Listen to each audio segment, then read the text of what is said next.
Bonjour à tous ceux qui me suivent à ce moment. Là, c'est votre servante Nouchka. Nous sommes là dans notre émission. Cette affaire vous concerne.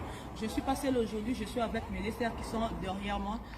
Je suis avec ma sœur Justine. Bonjour Justine. Bonjour Sarouchka. Comment tu vas? Très bien, merci. Et vous? Je vais bien, merci. Je vois aussi la sœur Laure Pembe. Donc, comment tu vas? Je vais bien, merci. Ok, merci. Je crois que bien notre émission d'aujourd'hui est pour me un peu que ça la bilingue, pour me parler en anglais, pour le bal français. Ce qui peut poser dans une comme ça, c'est pour le bal, pour le bal et je vais déranger dans côté. Voilà, bien la nouvelle qui est dans la bassière, on a bisomi balé le dimanche, tu connais un peu que le bal, na likamama likamoko que c'est passé na juste dans le mois ya juillet. Si je ne me trompe pas, c'est le mois de juillet. Tu connais un peu que le bal likamoko balobi 3 grandes journées na majeste na église charismatique Afraïsa CCC. Yango le na meme bino bassière mi balé au basa na 4 organisation, il y a un fossi événement au koleka na majeste. Serge Jocelyne na bayebi sina ki yondo za organisatrice na makambo ya musique donc na yebité parce que kala mingi te to za na découverte ana mona ki opposa ki moto simba ki makambo ya musique na moni na impossible pesi aussi comment est-ce que les autres salons les autres dérange te Et déranger pour aller sur le salon Baba qui année aux années à nouveau vent nous aussi le banda qui n'a joué Québec et les alliés qui a un peu de mois défi c'est la première fois que ça m'a dit bébé et c'est quoi tout qu'il y a même aussi les événements à monnaie et ça pour la gloire à monter ça pour la gloire ensemble alors qu'on a déjà plus une bénédiction et alors pour les camps. Oui, ça je suis naïf que bon sang ça ba groupe belé à Majesta awa ba kozala et nous na j'ai compris na mona ki ezaki quelques églises ba groupe d'adoration des sangala qui mais qui na info aussi pour ce bengi ba groupe nyos de Majesta ba ko rejoindre la vie. Est-ce que c'est vrai? Mais oui, tous autres dans Manchester pour Christ. Le lobby charismatique of Christ pour Christ, le lobby Manchester pour Christ. Et pourquoi pas tous ça na tuna batunion so ya Manchester donc on nyonso ba kozala disponible, nous espérons que kozala batunion so et tous ça là et ensemble pour ça là vraiment le vrai Manchester pour Christ. Voilà, balobi Serge Jocelyne lobby, balobi eza Manchester for Christ. Donc ezate si babi Manchester mobimba. Maman love na ebiti na yokini ba pi balobi ke ekozala des grands adorateurs surprise. Na ebiti parce que maybe azo bomba avec ko révéler biso secret wala te. Est-ce que ko ta bando la biso yo ko dévoiler na secret? Parce que des grands adorateurs moi surprise, est-ce que ça a permis de dévoiler les secrets to yebango? Pour le moment, c'est très à secret. Ah bon? C'est très à secret, ce bolingo boyeba. Batouada minene boya kusangana biso kuzana biso eloko koboye babaza banani bokuntawala. Est-ce que mon onte kezo bino batayebele? Non, ozomona te oza elenge oza na makambo osa mais comment ozobipesela makambo yango vraiment ozopesela batano na nyonso omaki dadi azosere bino makasi ozomona ngo te? Bien sûr naza elenge ma oyo tosala mpona nzambe ezaka mosala te eza vi mobimba donc so bapesi yo tâche moko osala na église eza bénédiction okomema ngo te ezala lokwa kilo moko na motema lokwa charge moko ozwa ngo na motema mobimba parce que eza vi na yo naza elenge bien sûr mais ma vie c'est à l'église, ma vie c'est Christ donc pour moi ils ont chargé ils ont fait mon rôle parce que tu évites nini onzamba osala donc osala nzambe en baccès donc balobi Charles balobi kosalela nzambe eza vie mobimba donc vie na mobimba eza ya kosalela nzambe c'est alors autant ba biso ki balobi en aussi na yoki ki na so je sais pas sur deuxième jour troisième jour j'ai encore oublié et ça na ordination donc on croit que c'est na bato sous base ordonné comme le pasteur pour yamba ki ondé mais parce que c'est la toute première fois n'a participé à l'ordination mais qui attend que les chants attend que les enfants déjà attend que les interprètes na kati ordination na biso pe toza mafuta ya biso tozalaka à côté toza pe mafuta na biso donc mpona nga naza na esengo pour participer à l'ordination le premier jour tomona papa biso kayumba comment il se déchire quand il prêche et maintenant l'homme. Ah, moi je suis. Balobi bateau va coordonner, va passer, va zapper, va nous soutenir dans 4 à 6, donc va serviteur dans 4 à 6. Est-ce que vous avez confiance dans bango? Est-ce que papa Kayumba a ordonné tes capons, na majesté va mon ordonné? Est-ce que vous avez confiance des gens yoka bateau yango? Oh mais bien sûr, c'est que quand bango te dans sous peut te voir te ma peut te dire ah papa, mon te que pour toi église des famille.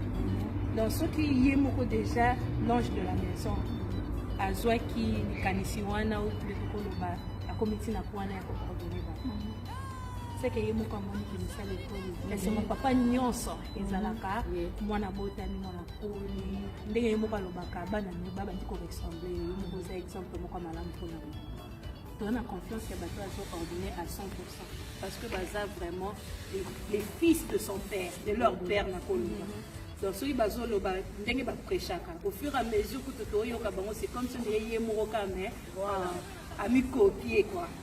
Mais je pense que vraiment baza ba copine mais baza ba copine mo banchena et baza vraiment une confiance. Oui, c'est Jocelyne Lobi, baza na confiance, toza na confiance na bango parce que baza ba copine moko original. Est-ce que ça c'est Jocelyne on peut savoir ce journée en ordination ngo ezala parce que tozo ebate na ki ba misu ba lobi ezala premier jour misu ba lobi deuxième troisième donc to ebate vraiment précision et ezala journée peut-être ngo ezala quand Ordination et ezala deuxième jour donc deuxième jour le 20 juillet. Donc le premier jour le 19 ils a ouverture et puis le deuxième jour des Ozala célébration et ordination en même temps. Et bon bandeko mais dit au contact na bango peut-être aussi ba contact na bango mais baza na besoin ya koya soki ba lobi baza na ba ya kosangana na sisi pour la journée wana est-ce que ba vous allez bien? Mais bien sûr quand on est dans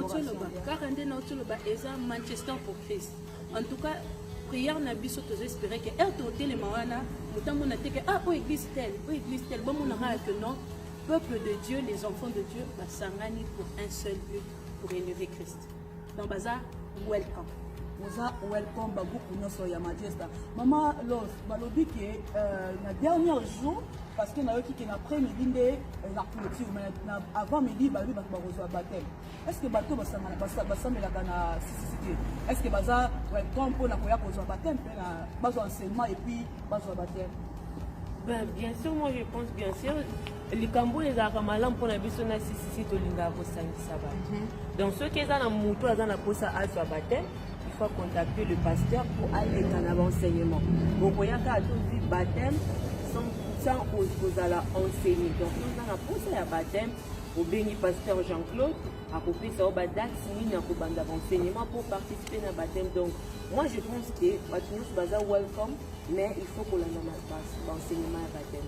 Bato nyonso oza welcome mais il faut bolanda enseignement ya baptême. Maman la proposition adresse ici quand une événement où il se dérouler eza awa na si a ou bien eza na salle de événement avec les pour le moment événement ya M4C ekoleka atesika tozali tozwaki place mosusu oyo eza na Hyde Road mpona bato bayebi na église Jubilee Church tokosangana kuna baadresse ekopesama près ya milulu na biso ya M4C mais tokosangana awa te na bato bayebi adresse na biso pour le moment na bato bayebi ndako na biso pour le moment tokosangana awa te mais tokosangana na Hyde Road na église ya Jubilee Church.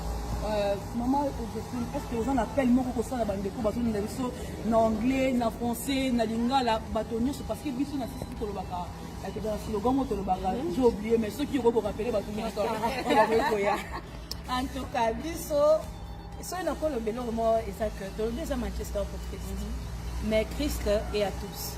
So aux à Londres, tu viens à Birmingham, tu viens à Liverpool, tu viens à Sheffield.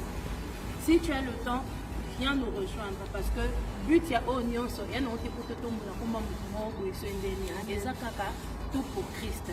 Et comme quand sœur Nushka Lobi, slogan de Bisseza chez nous, l'invité invité voisin, invité cousine, invité tantine, invité je ne sais pas oignon so tana balaba le côté na mutu, invité parce que to lingi que chaque fois être sur Manchester pour Christ et ça que to lingi que Manchester Mobimba. Et pourquoi pas le monde entier? Pourquoi pas Manchester Mobimba? Donc confesser que Jésus-Christ est Seigneur. Si tu as le temps, 19, 20 et 21 juillet, viens nous rejoindre et ensemble nous allons crier que Jésus-Christ est Seigneur. Jésus-Christ est Seigneur. Non, alors, est-ce que le candidat, on va faire ordonné? Candidat, pour le moment, il n'y a que 3. 3 candidats. Nous avons 3 candidats. Donc, ceux qui nous aiment, alors, on ne sait jamais, la sœur Nushka ordonnée, prophétesse, évangéliste, on ne sait jamais. Donc, pour le moment, nous avons le pasteur Émilie Kayumba, nous avons le pasteur Kalex Kalo et l'apôtre Emmanuel. Voilà, merci beaucoup Nabande Konya Sobolandi Bino Biso. Je crois que tu as commis la fin, il y a émission, merci pour ce qui biso, ma